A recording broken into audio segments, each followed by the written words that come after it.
Bienvenue sur Le Crossman, le podcast français 100% MX.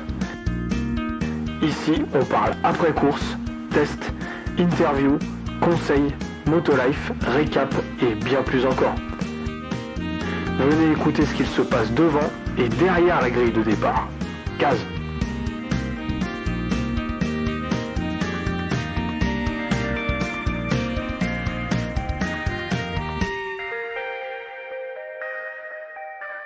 Et salut à tous, bienvenue sur le Crossman, le podcast français 100% MX.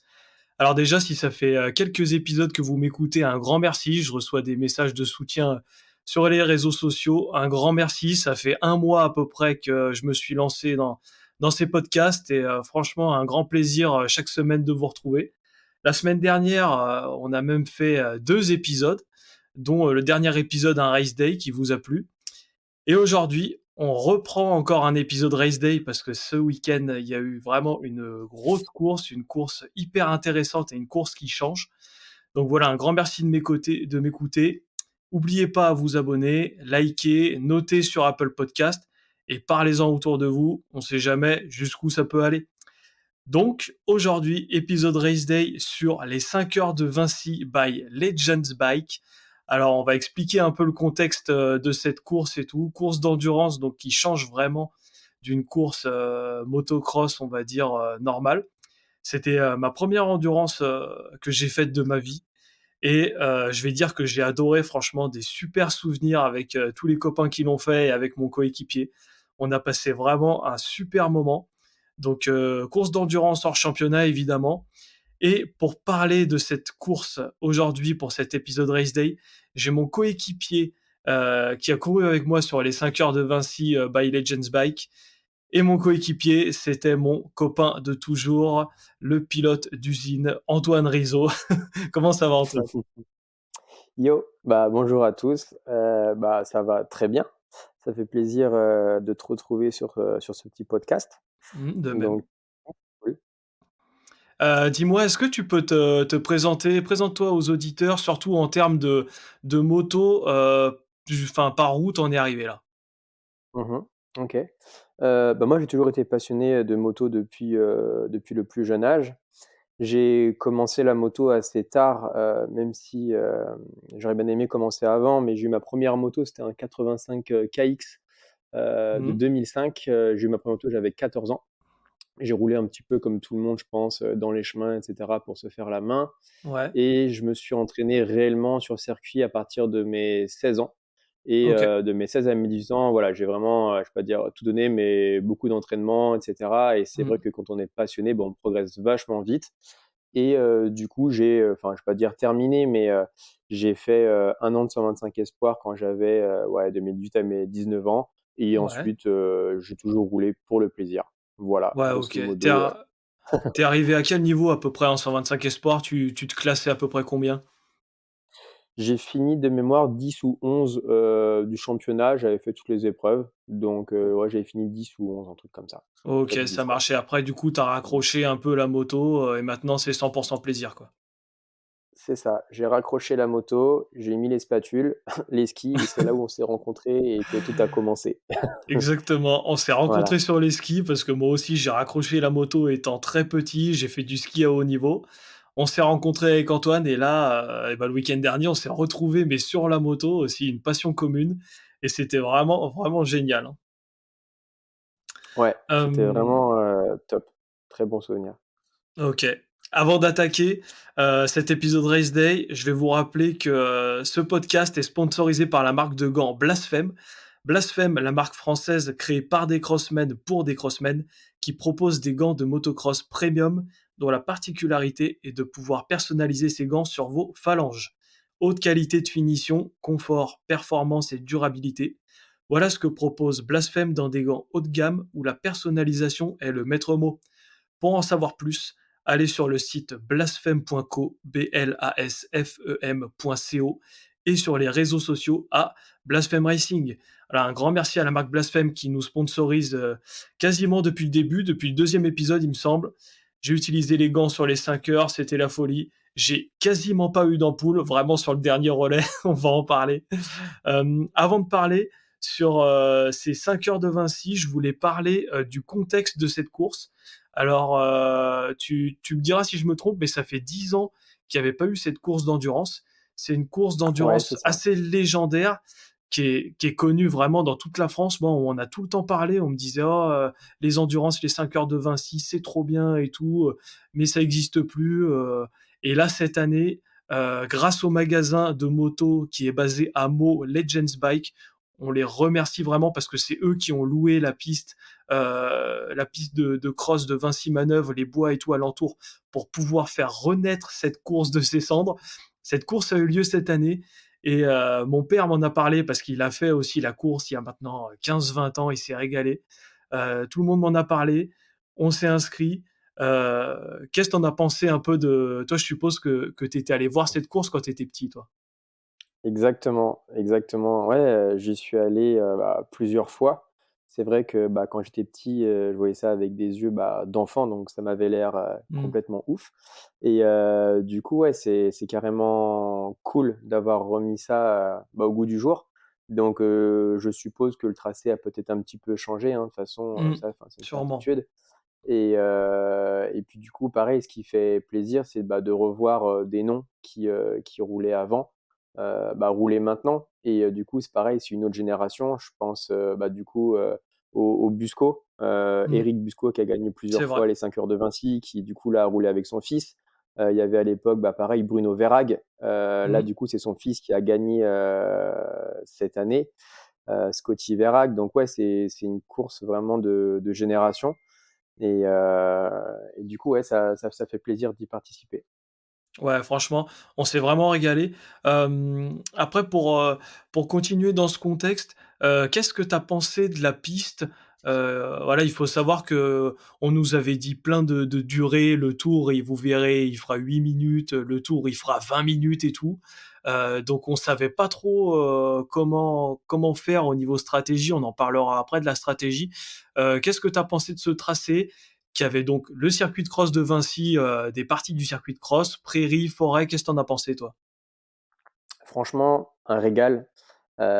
C'était vraiment top. Je pense qu'on a pu, enfin, toi et moi, se rendre compte assez rapidement dès les Mmh, essais libres où on a mmh, commencé. Enfin, moi, je sais que j'ai pris du plaisir, sur toute la piste parce que c'est vraiment un mixte, que ce soit dans les bois, la partie prairie, la partie cross. Il y a des endroits un petit peu, enfin, sablonneux avec de la terre, ouais, sous les bois. Il y avait des ornières. mmh. Enfin, il y avait vraiment, pour moi, quasiment tout ce qui est, on va dire, off-road.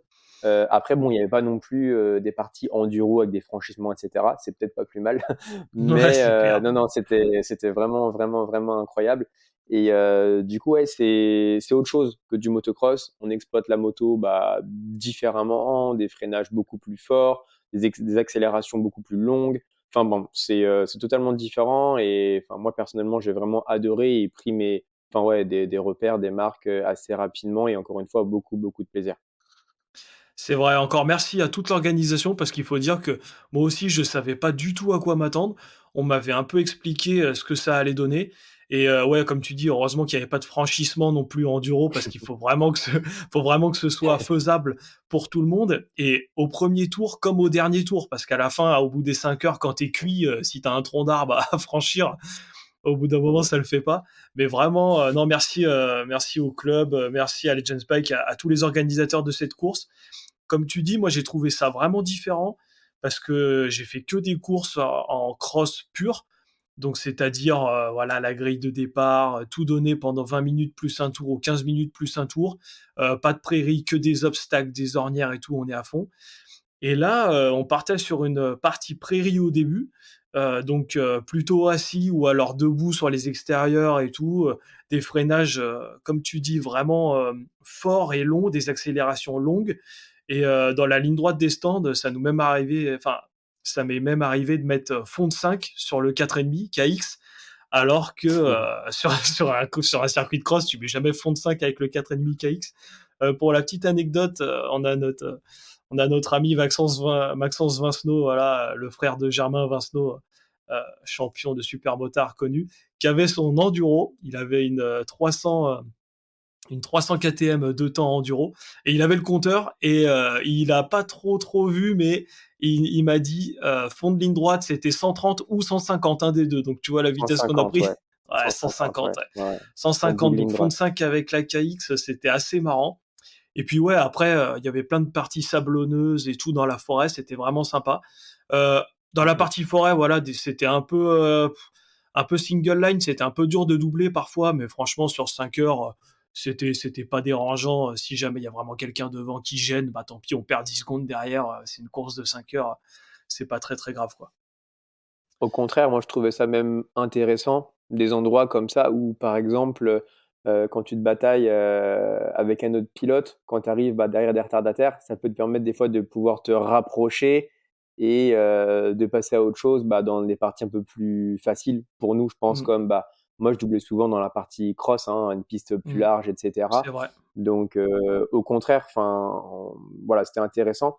Et autre chose qui peut être aussi intéressant de souligner, c'est que je pense que ce soit un pilote pur loisir amateur, enfin, je sais que j'ai des amis voilà, qui ont roulé pur plaisir amateur, presque débutants, qui se sont vraiment fait plaisir et que la piste, enfin, elle est vraiment accessible et c'est surtout ça, on va Mm. dire, le principe de cette course, c'est que tout le monde peut rouler et que tout le monde se fait plaisir.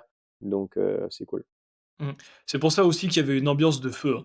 Moi, j'ai trouvé que Mhm. franchement, l'ambiance de cette course, elle était au top parce que justement, il y avait des mecs qui roulaient vraiment fort, il y avait des mecs qui roulaient, moyennement, il y avait des débutants, et vu que tout le monde pouvait faire le tour, et bah, tout le monde s'est inscrit, et il y avait plein de spectateurs parce que toutes les familles et tout sont venus voir, et au final, moi non plus, ça me dérangeait pas de doubler, quelqu'un qui roulait beaucoup moins fort, quoi. On faisait la différence, dans la prairie ou sur, la partie boisée ou sur le circuit de cross, et puis franchement, je me suis régalé. Des fois, ça m'est arrivé derrière un pilote qui était vraiment plus lent. Des fois, je faisais pop pop juste pour lui signaler que j'étais là. Et puis dès qu'il avait le temps, il se mettait sur le côté. Et puis je passais. Et puis franchement, on s'est vraiment régalé. Dans la pit lane, il y avait vraiment une super ambiance aussi. Tout le monde a respecté. On n'a pas eu de consignes sur les allures à respecter pour rentrer dans la pit lane, pour changer de transpondeur et tout. Mais ça s'est super bien passé. Franchement, bonne ambiance sur cette course, et c'est une épreuve physique quand même, on en reparlera, mais j'ai limite envie de la refaire l'année prochaine. C'est vrai, c'est vrai.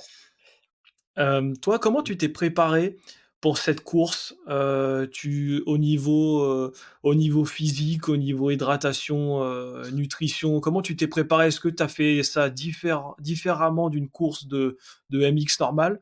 Ou est-ce que vraiment tu as appuyé le fait que ça allait être une course longue, une course de fond, et tu as mis un point d'orgue à ça? Moi, malheureusement, j'ai pas trop pu rouler ces derniers temps. Donc, ouais, j'ai dû rouler peut-être 3 semaines ou quasiment un mois avant ça sur une course vintage, justement, Ouais.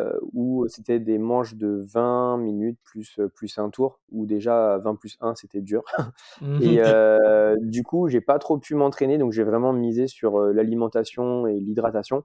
Et puis, vu que je savais que ça allait être une course longue, surtout voilà, se préparer psychologiquement, le mental, hein, tout simplement. Mmh. Donc, non, non, j'ai vraiment, ouais, une semaine à l'avant, je me suis dit, bon, ok, je fais gaffe à ce que je vais manger, je m'hydrate bien, etc. Et mine de rien, je pense que c'est super important. À côté de ça, c'est pas parce que tu vas à la salle tous les jours ou que tu fais du sport tous les jours, ton hygiène de vie, je pense, est super importante.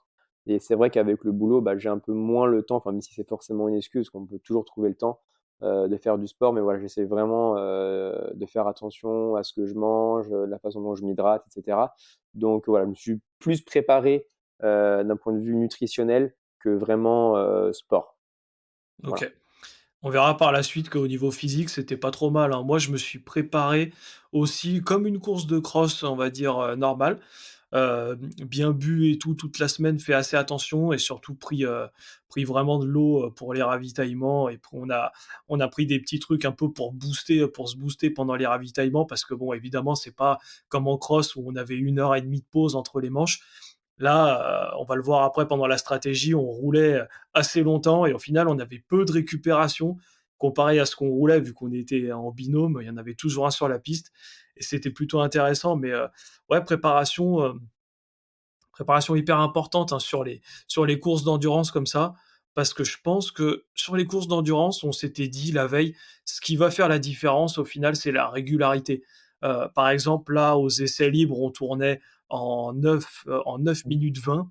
Si jamais on Non, attaquait en plus que 9 ça. minutes 20, Ouais, plus que combien? ça, justement, le premier tour, j'avais mis mon chrono était en 10 minutes 30. Ouais, Bon, le c'est premier vrai. tour, le premier Ouais, c'est premier tour, 10 minutes 30. Ouais. C'est vrai, on repérait un peu la piste et tout Mmh. mais au final, voilà, on voulait être régulier et du coup, on m'a toujours dit: «Tu verras, les 2-3 premières heures, ça se passe toujours bien, mais les 2 dernières heures, tu vas en doubler plein parce que les mecs, ils galèrent» et j'avais vraiment pas envie de galérer, j'avais vraiment envie de que la régularité paye et qu'on fasse vraiment tous les tours bien et je pense que c'est ce qu'on a réussi à faire ça, j'étais plutôt content de nous. Franchement, j'étais assez fier de nous sur ce coup-là. Ouais, non, c'est vrai que plutôt fier, de nous, on s'est donné un objectif qu'on a plus Mmh. qu'atteint. Bon, même si c'est C'est pas un vrai. podium, pour nous, voilà, c'est cool Ouais, et puis, c'est vrai. après, bah, à savoir aussi que même en termes de cylindrée, enfin ça, c'est plus au niveau du règlement, mais par exemple, bah, lui, Tom, qui a un 450, kx, moi, je suis en 125 kx, donc du coup, on roule en MX1. Donc bon, il y a tout Ouais. un règlement un petit peu comme ça et c'est vrai que, bah, c'est un circuit qui est roulant, donc forcément, moi, j'étais un peu plus handicapé avec mon 125, Mmh. avec mon 125 que Tom. Mais voilà, on a vraiment essayé de chercher la régularité et de se dire: «Bon, bah, OK, on fait combien de tours chacun?» Faut pas en faire trop ni pas assez. Donc ouais, non, là-dessus, on a essayé d'être efficace et en tout cas, on est assez content, de ce qu'on a pu faire. Mmh. Voilà, c'est bien que tu rebondisses là-dessus parce que je pense qu'on peut ouvrir un peu le chapitre stratégie parce que bon, en cross, il y a pas trop de stratégie. On fait le meilleur départ qu'on peut, on fait les meilleurs tours, les meilleurs dépassements, les meilleurs scrubs qu'on peut tout le temps pendant 20-25 minutes. Là, justement, il y a de la stratégie. Hem, alors au niveau stratégie, nous, on était partis, sur une stratégie de voilà, on va essayer de rouler quand même longtemps, mais pas trop longtemps pour pas faire baisser nos temps autour et surtout pour, faut faire gaffe avec l'essence aussi. Donc pendant les essais libres, on a fait 2 tours, on a ouvert le réservoir, on a vu où on en était de l'essence et puis donc on est parti sur une stratégie de 4 tours. Donc 4 tours chacun. Le tour faisait environ 10 minutes, on a vu pendant les essais libres. 4 tours chacun, ça faisait 40 minutes de roulage. Donc on a calculé sur les 5 heures, 40 minutes de roulage chacun, 40 minutes de pause à chaque fois. Ça faisait 4 relais. S'il se passait, s'il y avait pas de trucs, qui viennent perturber tout ça. Donc on était parti là-dessus. Qu'est-ce que tu en as pensé de ces relais de 4 tours de 40 minutes? Est-ce que, il y en a de nos potes qui ont fait des relais de 3 tours? Il y en a qui ont fait des relais de 7 tours l'un, 2 tours l'autre pour Germain. Ouais. Ça, c'était un peu galère pour lui. Moi, je pense que la stratégie était pas mauvaise. Mon père m'avait conseillé une stratégie comme ça, ne pas trop perdre de temps, parce que les relais, ça fait perdre du temps. Donc il faut trouver vraiment le juste milieu et que tout le monde fasse à peu près le même nombre de relais. Qu'est-ce que tu en as pensé, toi? Bah, écoute, sur le premier relais, enfin, je pense que comme toi, j'étais, vraiment, frais. Quand je suis Mmh. rentré, j'étais vraiment frais. Heu, Comme pour toi, le troisième relais était le plus dur.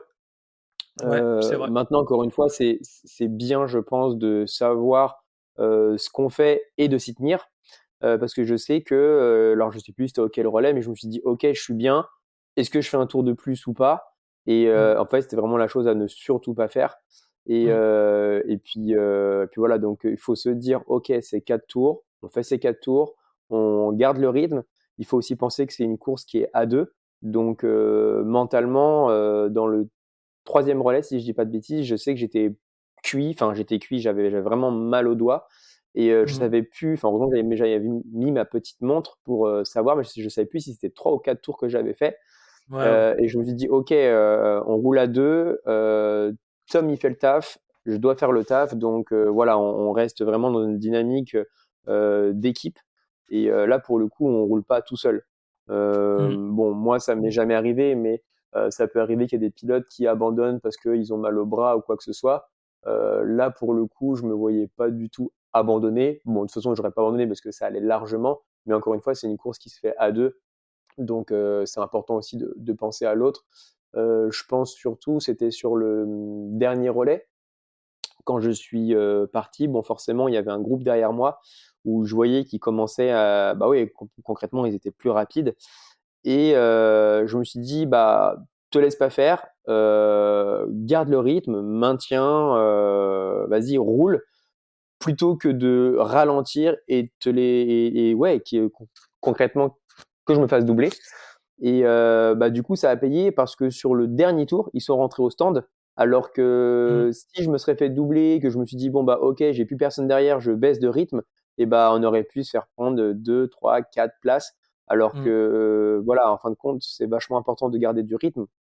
Et puis, dis-moi si je me trompe, mais au final, nous, on fait 29 et Mmh. les 28e avaient 10 secondes d'avance, c'est Ouais, ça? c'est ça. C'est ce Les que tu me disais? 28e, ils avaient Ouais, 11 secondes. Ils terminent 11 à 11 secondes? secondes devant nous sur 5 heures. Donc, un Ouais, peu les boules d'un côté de pas les avoir grattés parce que 11 secondes, on se dit: «C'est rien, c'est juste un changement de transpondeur un peu raté, c'est juste un petit coup de gaz et tout». Mais après, c'est vrai que derrière, il y a des gars qui étaient aussi proches. Donc, ouais. on peut toujours s'améliorer, mais sur une course de 5 heures, faut quand même enfin, c'est pour ça que le classement nous fait dire que ça peut se jouer à pas grand chose au final, hein. Mmh. Concrètement, ouais. Et Et hem et vas-y, je t'en prie. et du coup, ouais, pareil au niveau des transpondeurs, Mmh.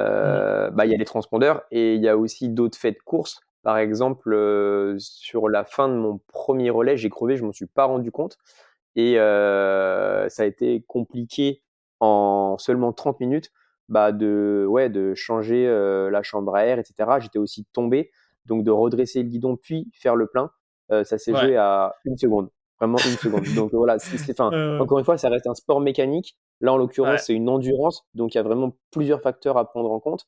Mmh. Je pense notamment à Basile qui, roulait avec son coéquipier Victor, qui Mmh. clairement, roulait mieux que nous, hein, il était devant. Ouais, ouais, ils Il étaient top a 10. perdu ouais, ouais, il a perdu son transpondeur, vers la fin et Ouais, bah, du coup, ils sont derrière. Enfin bon, voilà, il y a vraiment énormément de faits de course à prendre en ouais. compte. Donc voilà, ça Mmh. reste bien un sport mécanique Mmh. avec ses C'est ça. avantages et ses inconvénients. Ouais, Voilà. c'est ça. Et pour la petite anecdote, donc, tu revenu de ton premier relais, je suis parti pour mon deuxième relais et donc je fais mes 4 tours et j'arrive et normalement je vois tout le temps, je voyais tout le temps Vico, donc, notre assistant du jour. On le remercie d'ailleurs Mmh. pour l'assistance, Victor Cerclet. Yes. Et normalement, il se met toujours devant notre stand et il m'attend pour que je fasse un arrêt de Formule 1, tu vois. Je fais un arrêt entre ses jambes, il enlève le transpondeur et il met sur ta moto. Et là, je le vois pas, je fais oula, et là, je vois que tu étais encore en train de mettre de l'essence et tout. Et du coup, je galère. Et dans ma tête, je me disais, mais c'est pas possible, putain, ils ont fait une sieste et tout. Ces cons-là, ils sont pas prêts. C'est vraiment des burnes, ils se sont endormis sur la chaise et tout. Et du coup, bah, j'étais pas énervé, tu vois, mais en même temps, on a perdu 1 seconde, on n'a vraiment rien Ouais, à perdu. peine.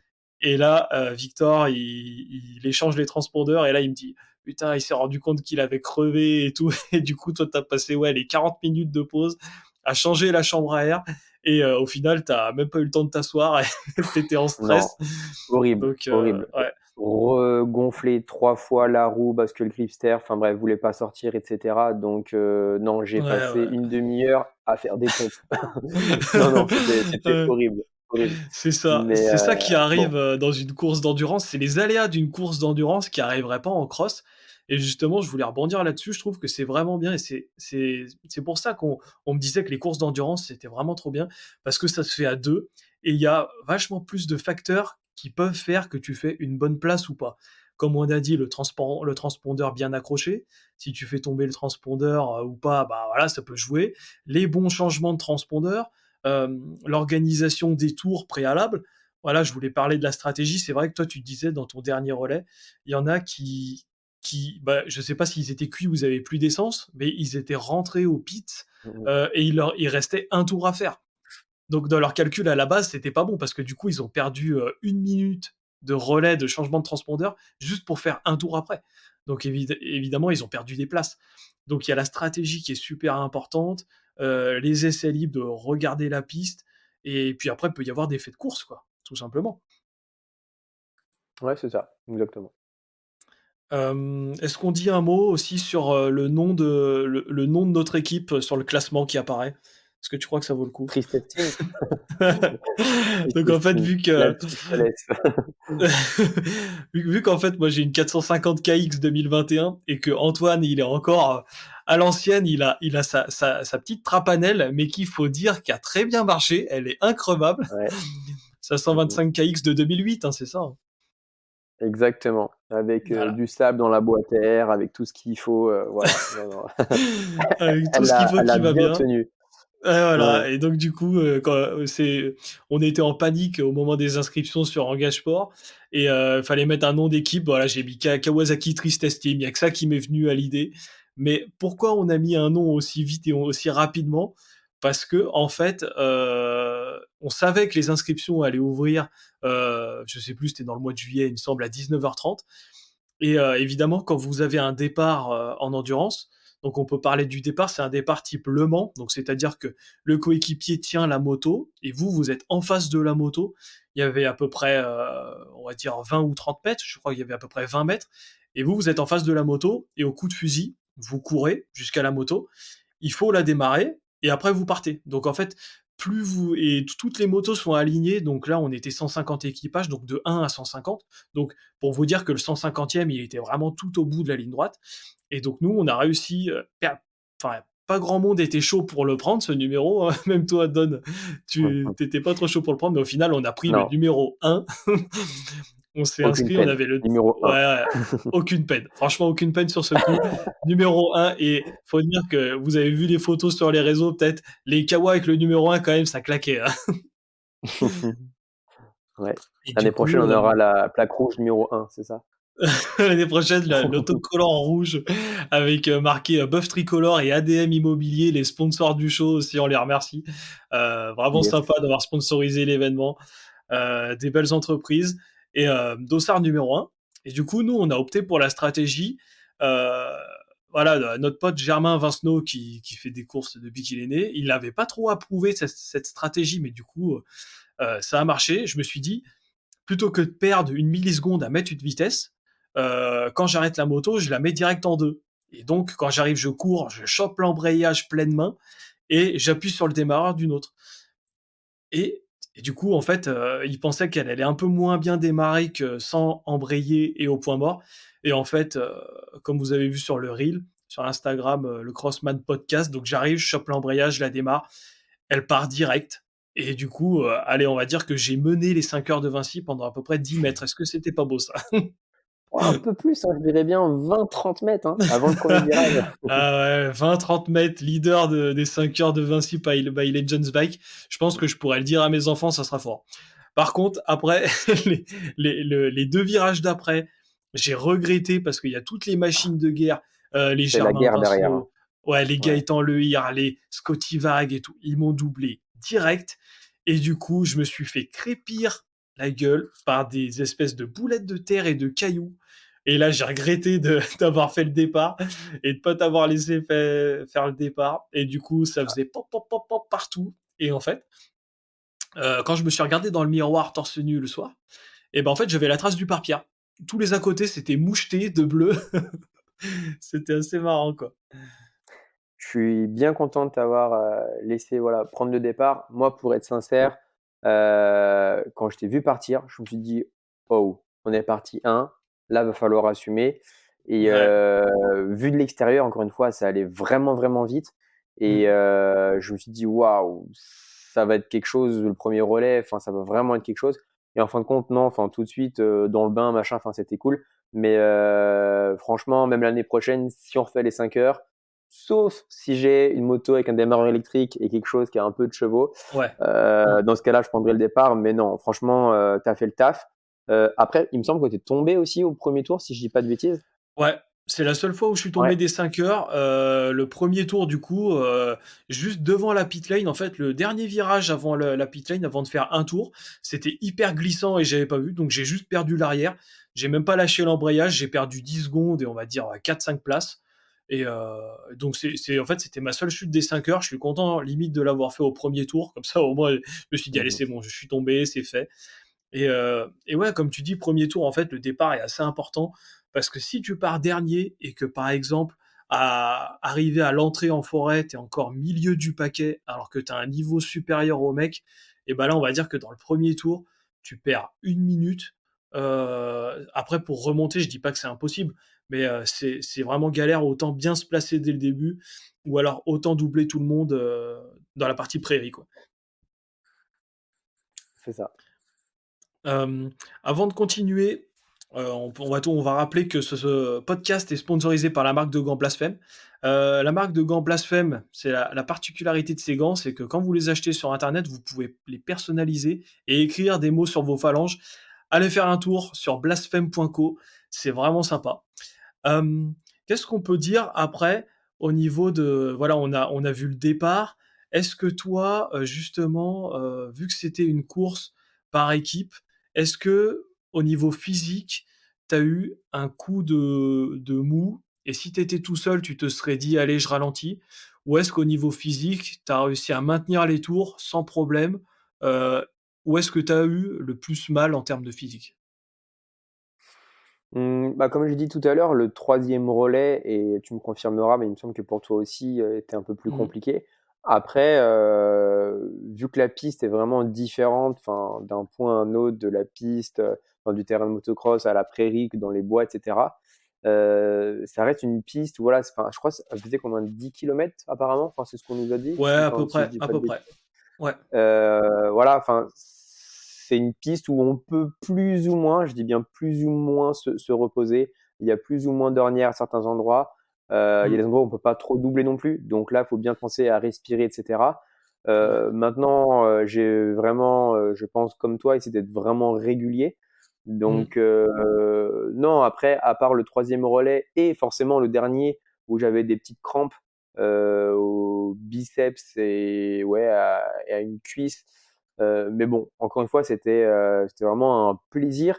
Et entre la petite, on va dire, douleur de se dire, ok, j'ai peut-être un peu mal au doigt, ou ah bah ok, j'ai une crampe, mais aussi le plaisir de rouler, c'est un tout. Il y a l'adrénaline aussi qui est là, faut pas oublier. Mm. Donc non, non, à aucun moment je me suis dit je coupe ou quoi. Il y a des moments qui sont plus durs, comme Mm. dans une course. Mais bon, si on abandonne parce que c'est dur, faut faire autre chose. Ouais, Donc faut non, faire de la non, broderie. c'est Ouais. ça. Non, non, non, franchement, c'était vraiment cool. Après toi, je sais pas, du Ouais. coup, troisième relais aussi, c'est ça? Ouais, bah, de toute façon, ouais, c'est ce qu'on avait dit après la course. Moi, vraiment, troisième relais. Le premier relais, bon, même avec le départ, j'ai fait les 2 premiers tours à fond, on va dire, aller à 100% de mes capacités. Après, je me suis un peu calmé à 95% pendant les 2 derniers tours du premier relais. Deuxième relais, maintien du cap, à peu près à, allez, on va dire 95%. Et en fait, pendant le deuxième relais, je me suis dit, putain, mais en fait, c'est pas comme sur un circuit de cross, quoi. Mon père, il m'avait dit, roule à 80%, il faut pas tomber, il faut maintenir la mécanique et tout. Mais j'arrivais à maintenir un rythme hyper élevé en termes d'allure. Enfin, après, voilà, je roulais vraiment à mon niveau, on va dire, maximum, et j'arrivais à maintenir le physique. Donc c'est vrai que, comme tu dis, le troisième relais a été le plus dur, parce que les 2 premiers, bon, au final, ça passe vite. Et le troisième, on se dit, oh là là, c'est pas le dernier relais. On commence à avoir mal un peu au dorsaux, mal aux cuisses en serrant la moto, mal aux doigts. Moi, là où j'avais le plus mal, c'était vraiment mal aux doigts. Mais en termes de physique pure et de cardio et de muscles, je sentais qu'en fait, j'avais pas mal et j'étais pas du tout à fond comme enfin, j'étais pas à fond au niveau du cardio comme pendant une course de cross où je peux être, je sais pas, à 180 au cardio. Là, j'étais moins.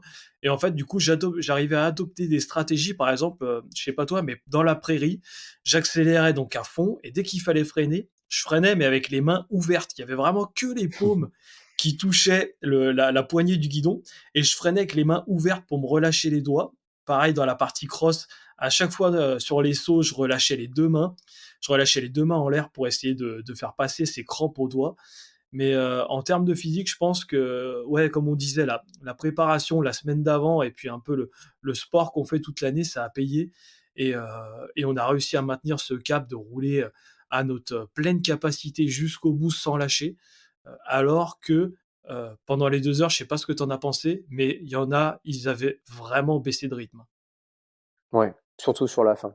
À la fin, enfin, ouais, enfin, nous, on a fait 4 relais Et sur les 2 derniers relais, oui, je me suis bien rendu compte que la tristesse team, il y en avait d'autres.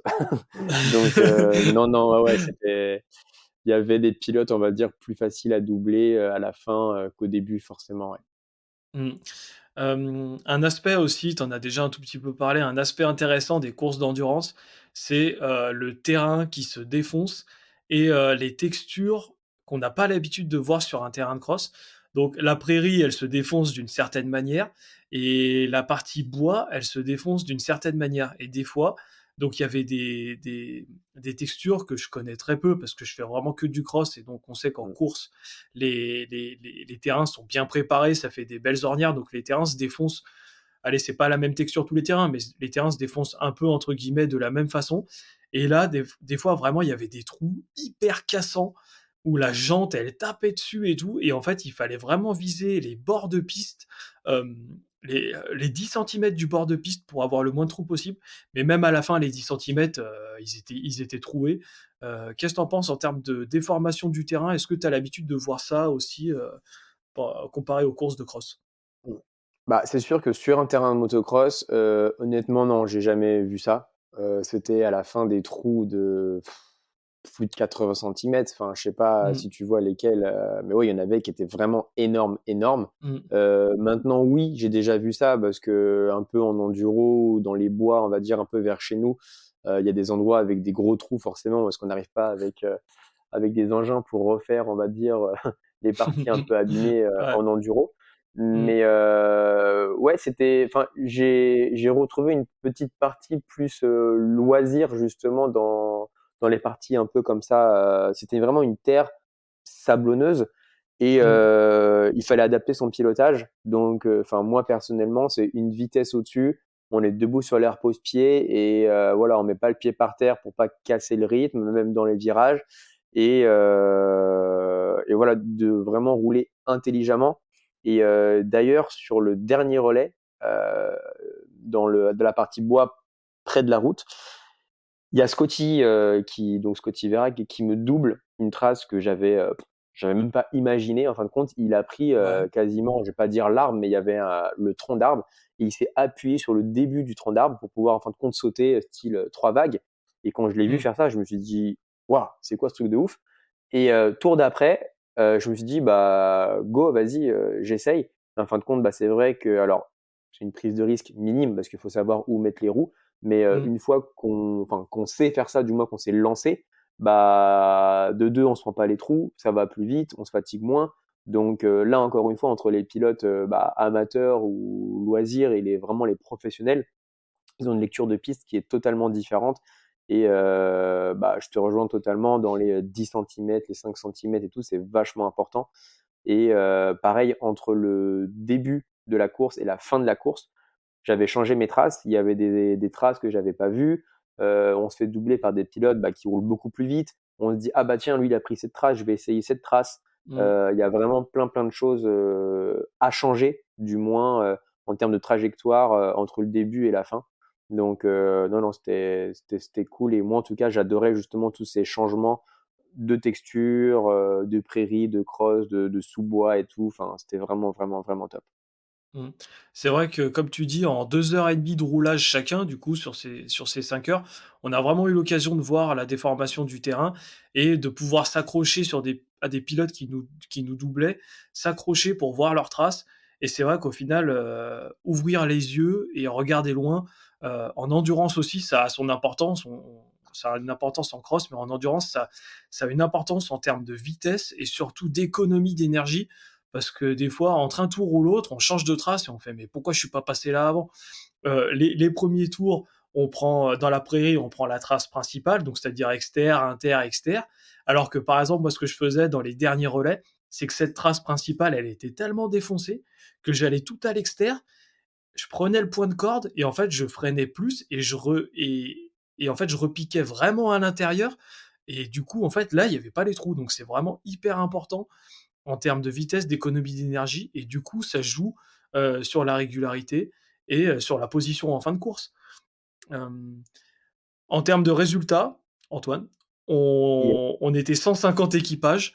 on espérait alors toi, la veille, tu m'as dit une 50e place. Et moi, j'étais un peu Ouais. pessimiste. Je me suis dit, parce que je connais pas le niveau, je sais pas qu'il y avait qu'il y avait vraiment des amateurs du loisir et tout. Enfin bref, je me suis dit, allez, si on fait la première moitié, un peu mieux que la première moitié, c'est mieux. Toi, t'avais dit 50 sur 150, donc t'avais dit le premier tiers. Et il faut savoir qu'on a terminé avec une grande surprise parce qu'à la fin, je t'ai réceptionné, c'est toi qui as terminé. On s'est Mm. félicité et tout, on s'est dit putain, on a bien roulé, on trouve qu'on a été régulier, on n'a pas eu de pépin malgré ta crevaison, on a perdu vraiment 0 seconde. Et on s'est dit on a bien roulé, allez, on va regarder le classement parce que moi perso, je savais même pas qu'il y avait le live timing sur le portable. J'étais un peu dégoûté, on l'aurait regardé avant. Peut-être que ça nous aurait perturbé si on aurait regardé le live timing à chaque fois, mais j'avais regardé le live timing, donc on me l'avait montré une fois, 1 heure avant, on était 35e. Et Ouais. en fait, dans la dernière heure, on a réussi à remonter à la 29e place. Euh, Qu'est-ce que t'en penses de cette place? Franchement, je trouve que on a bien joué pour des pilotes intermédiaires comme nous. La Kawasaki Tristesse Team, elle a plutôt bien joué avec mon char d'assaut et Tatrapanel. C'est ça. Non, franchement, enfin voilà, encore une fois, il y en a qui se contenteraient, enfin de plus ou moins, mais on s'est dit bon, allez, top 50, on va essayer, on va le faire. C'est notre première course d'endurance, que ce soit pour Tom ou moi. 29, voilà, super content, euh, Mm, super content. Et puis pareil sur le premier ou deuxième tour. J'essaye de te compter et oui, on était plus que 29. Donc mm. au final, on a fait le taf entre Ouais. tout le long de la course à être régulier, de se faire des relais de 4 tours chacun. Mm, Voilà, et puis même en termes de satisfaction, ça fait plaisir de se dire, bah ok, on a fait le taf ensemble. Les 4 tours, on a fait 4 tours chacun. Il n'y en a pas, enfin mm, toi ou moi qui a fait toi, t'en fais 8, moi, j'en fais 2. Enfin bref, c'est mm. vraiment 4 tours réguliers, donc c'est une victoire à 2. Et ouais, une satisfaction commune. Donc franchement, vraiment, vraiment cool. Et voilà, encore une fois, plutôt satisfait de faire 29. Maintenant, la galère, ça va être pour l'année prochaine, parce que s'il va falloir faire mieux que 29, voilà, on Aïe, aïe, aïe. va les Ouais. objectifs un peu plus compliqués. Mais bon, Ouais, c'est sûr que on verra. si on veut faire top 20 l'année prochaine, va falloir commencer à s'entraîner parce qu'après, plus on Ouais, monte en place dans le classement, plus ça devient dur de les gratter, hein, plus c'est après. compliqué, ouais. Euh, Mm. ouais, et puis après, là aussi, ce qui est bien en endurance, c'est que, je sais pas si je vais arriver à me faire comprendre, mais c'est pas forcément les plus rapides qui font le meilleur classement. Ce que je veux dire, c'est qu'il faut déjà avoir une équipe homogène. Si t'as Carmichael et Dédé le boulanger, tu vois, et bah au final ils feront pas un super classement parce que vu que c'est par relais, tu vois, il faut avoir une équipe avec un niveau régulier, il faut faire des tours réguliers et alors que si jamais il y a un pilote très bon, un pilote à peine moins bon, mais qu'ils sont séchés à la fin, et ben ils vont rétrograder en temps au tour et du coup ils vont rétrograder en place aussi. Donc ça joue. Et puis il y a l'effet de course aussi. Si jamais il y a une casse moteur, une crevaison, une chute, autre, ça peut jouer. Donc en fait, c'est pas forcément, t'as pas forcément la place qui correspond vraiment à ta vitesse. Nous, on avait peut-être une vitesse, je sais pas, de 35-40e et on a réussi à gratter parce que régularité, parce qu'il s'est rien passé et parce qu'on a maintenu les tours, quoi. Donc en endurance, je trouve ça vraiment intéressant et c'est vrai que du coup, ça donne envie d'en refaire. On verra le classement si on refait l'année prochaine. Les 5 heures de Vinci by Legends Bike, on verra. Euh, Dernier chapitre avant de clôturer ce podcast. En termes de récupération, toi, est-ce que tu as fait quelque chose de spécial le lendemain? Et surtout, est-ce que tu es arrivé à te lever de ton lit? C'était dur. Ouais, j'avais forcément des courbatures.